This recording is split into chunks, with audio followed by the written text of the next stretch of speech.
Today we've got a great nuclear revenge story against a boss that cheated on their own wife. We'll get to that in a bit, but first, how I got back at my twin sister for telling my fiance that I was infertile. I believe that the best thing God did for me was make me look very different from my twin sister. My fraternal, thank God again, sister has all the attributes of a demon and has always been that way. She's been nothing short of a horrible sister to me, even though before I did what I did to her, I was a great sister to her. I was protective of her, I loved her, and I tried many times to establish a friendship with her, but all the while she saw me as some sort of competition for the love and affection of our parents. At first I blamed our parents for giving us so little attention that we struggled with the scraps available, for pitting us against each other, for making us compete for their affection and love. But when my sister and I became adults, I stopped blaming my parents. Granted, they were terrible in the love and affection department and contributed to straining the relationship between my sister and me,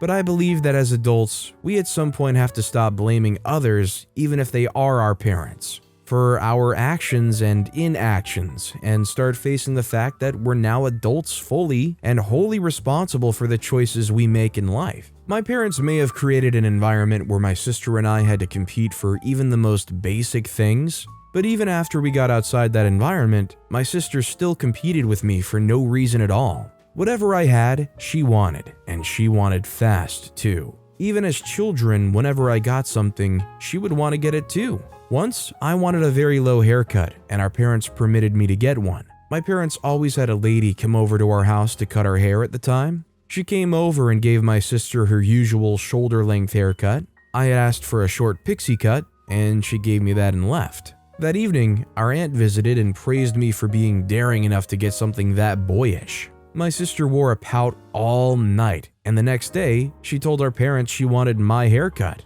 She was also so manipulative that she convinced them that the reason she wanted my haircut was because people talked a lot about how we didn't look alike, and she felt like she would look like me if we were the same haircut. Even as a child, I knew that was BS, and now that I look back, it is clear that my sister's always been a terribly manipulative person. It cost a lot to have a hairdresser come and do our hair in the house, but my parents didn't mind doing that for her. They thought it was sweet that she was bothered that we weren't identical twins. Also, let's face it, they could afford it. My parents were comfortable. It was why they were able to afford to send us to a private Catholic boarding school. They preferred to have the hairstylist come over to our house to fix our hair because my parents were very keen on keeping us in the Catholic faith. They feared us straying and did all they could to keep us away from non-Catholics. Hence the reason we attended a Catholic high school instead of attending a public high school. The hairstylist came over and gave my sister a haircut just like mine.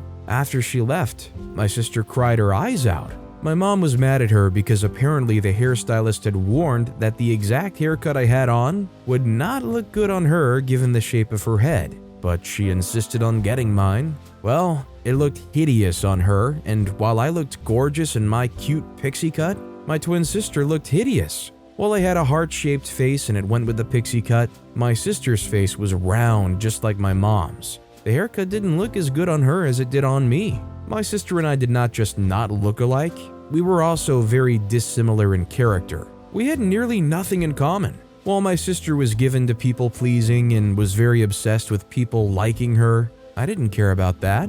The only thing that worried me was getting into trouble with my parents. My parents were very strict, especially with making sure that we stayed in faith and not doing anything that our religion forbade. Our mom was especially strict. We were not allowed to date in high school. Premarital sex was an abomination. We hardly had any freedom both in school, where the nuns watched us like hawks, and at home, where we had a Catholic nanny even as 14-year-olds. When we were just about 15, I met a boy in the area when I was at the store getting my favorite candy. I was instantly attracted to him. He was the first real guy I would ever like. The ones that I liked before him were movie characters and characters in the romance novels I'd read in the books that some of my classmates snuck into the dorm room. I think he was attracted to me too because he waved shyly at me and I waved at him too. I kept seeing him around. Sometimes when I was out with my parents and sister, some other times, I saw him when I was alone.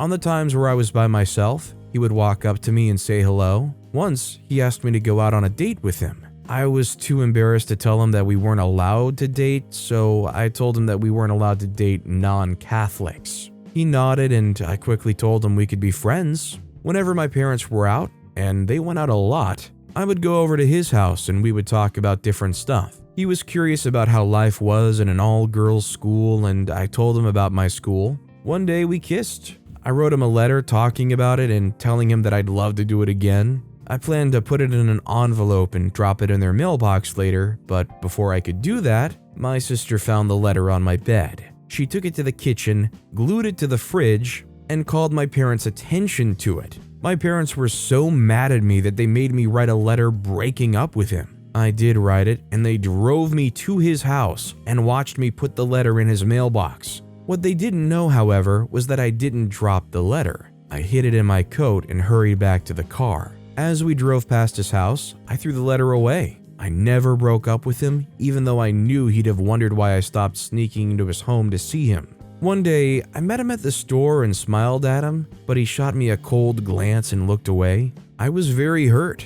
I went back home and cried into my pillow. I saw him another day when I was buying myself a smoothie in a shop he worked in. He saw me but looked away. That time, I wasn't sad anymore. I was mad at him. He had no right to treat me like that. I broke all of my parents' rules and snuck into his house many times. He was just being a jerk. I walked up to him and confronted him about his behavior. We went back and forth for a while, and then I realized that my sister had put a letter in his mailbox, calling him names and warning him to stay away from me. She didn't just do that, she pretended to be me while at it. I was mad at her, but I couldn't confront her because she would tell my parents, and they would know I've been speaking to him. I apologized to him and he accepted my apology, but we couldn't be together anymore. He said his mom read the letter and was horrified. Years later in college, my sister had ended a pregnancy and there were serious complications. She was too ashamed to go to a proper clinic and get a proper procedure because she was a big part of the anti-abortion group formed by the school's Catholic fellowship. She took random drugs and it resulted in severe complications. She couldn't call her judgmental Catholic friends for help, so she called me. I took her to the hospital and stayed with her while she got treatment. The drugs were not appropriate for a pregnancy that was as advanced as hers, so they ruined her womb, and the doctor told her that her chances of having a child were slim. After the whole process, she recovered and went off with her friends. I didn't care because I knew she was like that. She only reached out when she needed me, and then she stopped speaking to me after. Of course, I kept her secret, even though I knew if I were in her shoes, she'd tell my parents and maybe even her friends. I understood how selfish and manipulative she was, but I did not realize the full extent of her wickedness until I got engaged 2 years after her pregnancy ending. I had met a fine young Catholic guy. He was a teaching assistant in school, and we loved each other. He was very devoted to church and the Catholic faith, and I admired that about him, even though I wasn't very interested in church. He was the sort of guy that my parents would love, so I kept going out with him. Since he was Catholic, he was very much against premarital sex and was determined to be celibate. I wanted to do that too, but since I'd already hooked up with my ex, it was hard being with someone I couldn't hook up with. One day, he came up with a solution to our no-sex problem: marriage. I was not sure that hooking up was enough reason to get married, and we'd only been together for 4 months, but I agreed. It would make my parents happy after all. It had always been their dream to have us marry as virgins who would then marry Catholic men and have many Catholic babies. For once, I wanted to be the girl who obeyed her parents. I wanted my parents to be proud of me too. I took my new fiance home to see my parents, and they were very proud, just as I'd expected. My mom hugged me and stared at my fiance in admiration. I knew she was probably thinking about how I made a good choice, since he was very handsome. My sister was smiling and all that, but I just felt she was secretly jealous of all the attention I was getting. Despite that, I didn't think that she could try in any way to sabotage what I had with him. A month later, while we were still preparing for our wedding that was to happen after I was done with my final exams, my fiance suddenly stopped taking my calls.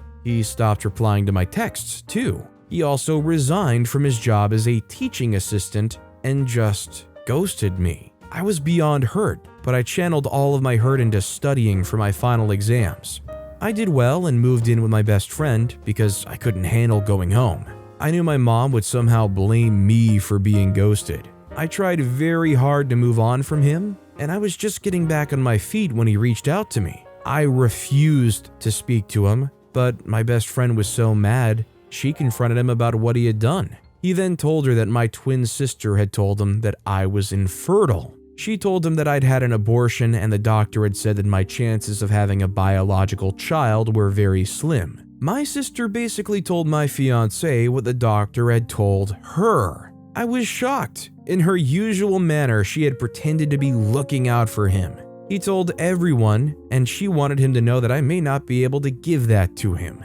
While I was glad my ex came back to tell me what had happened, I wasn't interested in getting back together. Being away from him had shown me how it would have been a big mistake to marry him. The reason we wanted to get married in the first place was not exactly right. I decided that it wasn't worth it. Also, that he ghosted me over what my sister said and didn't bother to reach out showed that he was not the kind of man I'd want to spend the rest of my life with. My sister never found out that I knew about what she did. I had told my family that he ghosted me, but I never told them that he eventually told me why. Unsurprisingly, months later, my sister introduced the man she wanted to marry to our parents. I'm certain that she only started thinking of marriage when I brought my ex home for a proper introduction. I searched for her husband on Facebook and started a friendship with him. We soon got close and spoke nearly every day. He made it easy for me because he would subtly flirt with me and was also a great person to talk to. I told him all about my sister's complicated abortion. I didn't tell him like I was revealing anything to him.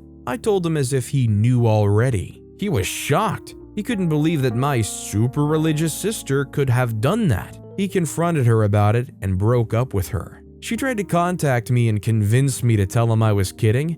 I laughed at her silliness, hung up and blocked her. That year, I cut her and my parents off. Even after my parents and I reconciled years later, I never reconciled with her. I don't think I ever will. I guess she's just a naturally evil person and can never change. Even though I can look back now and thank heavens I didn't marry my ex when I wanted to, it still doesn't change the fact that she tried to sabotage something she knew meant a lot to me at the time. There's really multiple layers to this situation because OP can be both thankful and also incredibly furious. Because I think almost anybody can agree, agreeing to get married just because you can now hook up is going to be almost always a terrible, terrible outcome. And it definitely was just not the right situation, but it's devastating what her sister did. Our next story is douche boss cheated on his wife, so I blew the whistle. I'm gonna cut people some slack and say that there are some times in life when people are so stressed and burdened by the hardships of life that their relation to people might suffer. What am I talking about?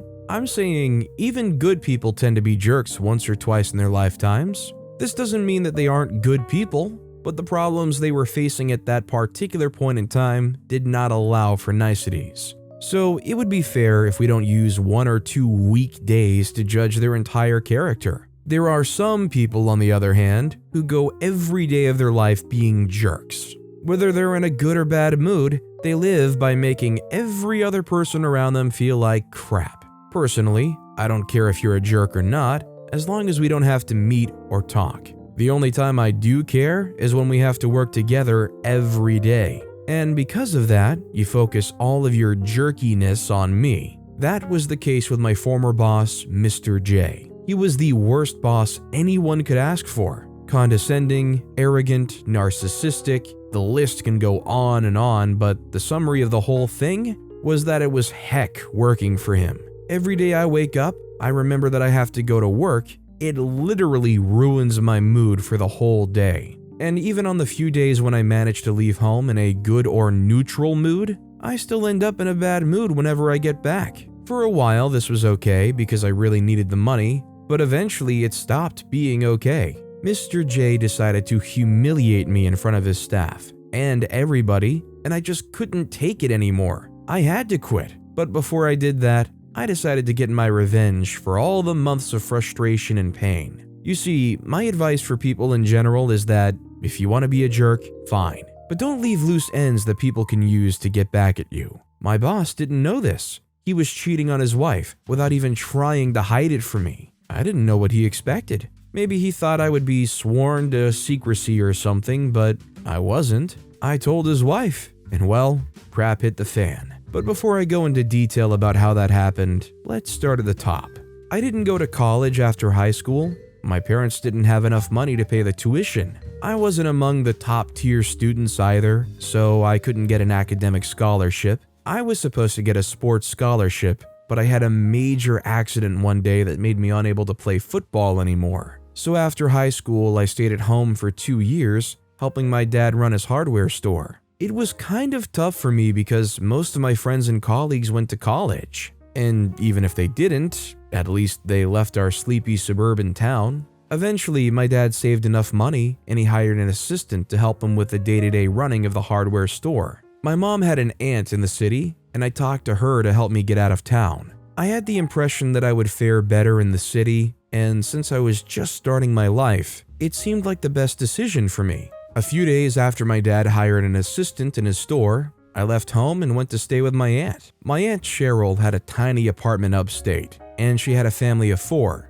her husband and 2 children. They only had 2 bedrooms, so it was actually quite inconvenient to stay there. I spent the first 3 months working as a bartender in a nightclub. The hours were crazy, and most times because they were short-staffed, I had to work double shifts. I get to work as early as 10 p.m. and get off by 2 a.m. After 3 months, I'd saved up enough money to get myself a tiny apartment in the city. I moved out of my aunt's place and then moved to my place. I continued working as a bartender in a nightclub a few blocks away from my house. 3 months into working as a bartender for the new club, I was sick of it. The hours, the noise, having to listen to stories from drunk college boys yapping on and on about their girlfriends leaving them. I wanted to quit, but not before I got something less stressful than that. A few weeks later, a couple moved into the apartment next to mine. They were slightly older than I was, and they looked like post-college kids. One day, I met them in the hallway. I was coming back from a morning shift, and they were probably leaving for work or something. They said hi, and even though I was really tired, we ended up spending the next few minutes talking. They couldn't spare more to continue the discussion because they had to get to work, so they proposed that we all hung out that evening. I had an off day the next day, so it was fine. I said okay, and that evening I went to their place. We chatted about everything: school, work, family. Somehow the conversation shifted to my search for another job. And the girl, Tegan, told me that there was an opening where she worked. The head of the sales department needed a driver, and she told me to apply if I was interested. It sounded like a good idea. The hours were fine, the pay was even better, and I would have the weekend off. The next day, I went with Tegan to her firm, and she took me to the head of the sales department's office. After a brief introduction, she left. She was working in the research and developmental department, so she didn't have any business in sales. I had expected that I'd just drop my resume and wait for a call, but all he asked for was my driver's license. When he confirmed that it was authentic, he rose from his seat and threw me his car keys. I caught the car keys with surprise on my face, and he told me that he needed to get somewhere fast, and that was how I got the driving gig. My first impression of my new boss, Mr. J, was that he was a strict man. I thought he ran a tight ship, which would have been good for the productivity of the company if it were true. But over the weeks, I found out that that wasn't the case. Mr. J was a bully who liked to verbally abuse the workers under him. He liked to fixate on one worker at a time, and when he'd properly broken his spirit, he moves on to the next worker. Notice that I said broken his spirit? Mr. J likes to bully only the male workers. He cuts the girls some slack and even treats them specially. At first, I thought this was just him being chauvinistic, but as the weeks rolled into months, I saw that it wasn't true. One evening, an hour before the official close of the day, Mr. J briskly walked out of his office, then ordered me to start the car. We weren't scheduled to go out that evening, and that made me kind of confused. I started the car anyways, and a few minutes later, he came down from the office floor and entered the back seat of the car. He gave me directions and we started the journey. A few minutes into the drive, my curiosity took over. I asked him where we were going because it wasn't in our prearranged schedule. Mr. J went quiet for a few minutes, and when I thought he wasn't going to reply, what he said next shocked me. He warned me in a menacing tone not to ever question him in my life ever again.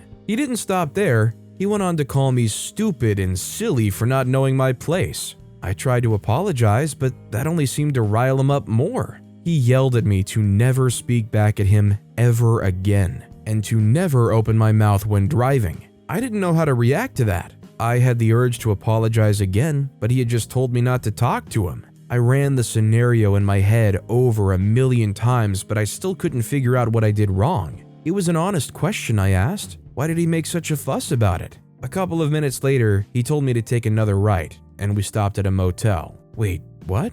What are we doing in a motel? At first, I thought he had the wrong direction, but after a few minutes, he received a text on his phone. He returned the phone to his suit pocket and then stepped out of the car. After telling me to wait in the car, he stepped in the motel. I waited a few minutes in the car, then a cab pulled up into the parking lot. The passenger stepped out of the taxi, and when I saw her face, I almost choked on the water I was drinking. It was none other than Cindy, one of the ladies in the sales department. I'd only seen her in passing at the time, so I didn't really know much about her. I didn't need to. I'd heard amongst the workers that Mr. J had a wife, so what was he doing at the motel with a subordinate? For a few moments there, I was in denial. Maybe it was a coincidence, I thought. Maybe they were going to different motel rooms and they just happened to be at the same place at the same time. As absurd as that sounded, I stuck to it. But my denial didn't last long. Less than an hour later, Mr. J came out of the motel with Cindy. They were holding hands and being all lovey-dovey with themselves. I didn't know what to make of this new development. Mr. J hailed a cab for Cindy, and she left. He got in the car, and I drove him home. When I got to my apartment, I settled down to watch a movie, but I couldn't concentrate on the movie. All I could think about was the fact that Mr. J was cheating on his wife. Now, it wasn't really any of my business, but I just couldn't help but feel for the poor woman. She was probably in her home, oblivious of everything that was happening. Then it dawned on me that since the day I'd been driving Mr. J home, I haven't seen his wife. Not even once. Maybe they're separated, I thought. That would have made more sense, but once again, I was wrong. One Saturday morning, Mr. J called me to drive him to the airport. I wasn't supposed to be working on a Saturday, but things had been quite frosty between us lately, and I didn't want to annoy him further. So I went to his place to get the car. We got to the airport, and for the first time ever, I met Mrs. J and his little daughter. Mrs. J was the complete contrast to Mr. J. She was bright, chatty, and really nice. She was actually interested in talking to me throughout the ride. And even though I couldn't reply well because Mr. J was sitting right there, I still enjoyed her company. Over the next few days, Mrs. J started to require my services more often. She liked the way I drove, and anytime I was free at work, Mr. J would order me to drive her to one place or the other. We started to get pretty close because unlike Mr. J, she wanted to hear me talk. And as the weeks went by, we became friends. I was kind of torn between telling her about her cheating husband and shutting my mouth. Eventually, I settled on shutting my mouth, but this decision wouldn't last. Just 2 days later, I got to work a bit late because I was ill. I had called ahead to tell his assistant that I wouldn't be available, but she, being ridiculously negligent, forgot to tell him.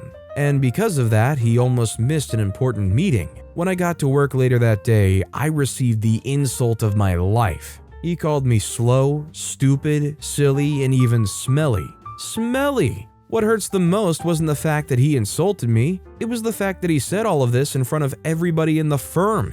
Even Tegan, my neighbor, heard the commotion, and she came to the sales department to see what happened. I had never felt so humiliated in my entire life. Maybe I wouldn't have felt that way if I was actually at fault, but I can never know. He wouldn't let me explain myself. He almost got physical with me when I tried to tell him what happened. That day, I decided that I was going to quit. The bartending job was so much stressful and it paid less, but at least I didn't have to feel like I was walking on eggshells there, and my work and effort were respected. I'd already started to draft my resignation letter when I got a text from Mrs. J. She wanted me to pick her up from somewhere. I was about to tell her why I wasn't working with Mr. J anymore when I got an idea. Mrs. J didn't know about Mr. J's secret relationship, and while I wanted to keep quiet about it, I was going to be quitting soon, so why not cause a little chaos before I do? I returned her texts and told her that Mr. J is cheating on her,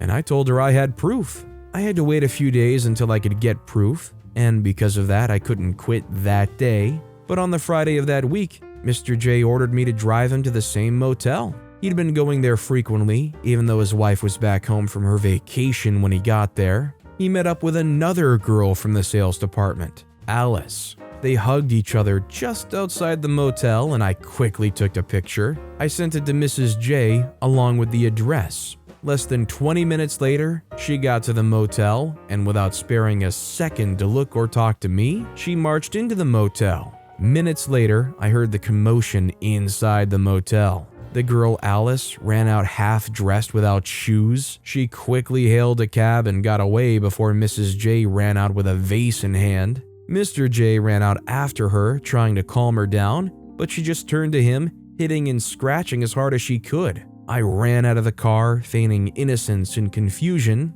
as I tried to pull them apart from each other. When she calmed down, she said a few simple words. "I'm getting a divorce and I'm taking you for all you've got." I quit my driving job that same day and went back to bartending, satisfied with the fact that I'd finally gotten my revenge. When you're in a situation like this with a moral dilemma where you know your boss is cheating on their wife, they even have a small kid together, should you speak up? Or is it not shameful to just kind of swallow that knowledge and keep to yourself? I'd like to know what you guys think. But with that being said, that's all the time we have for today. Now, if you want to hear another crazy revenge story, check out that video on the left. Or if you missed my latest video, check out that video on the right. That said, I'll see you all next time with some more stories.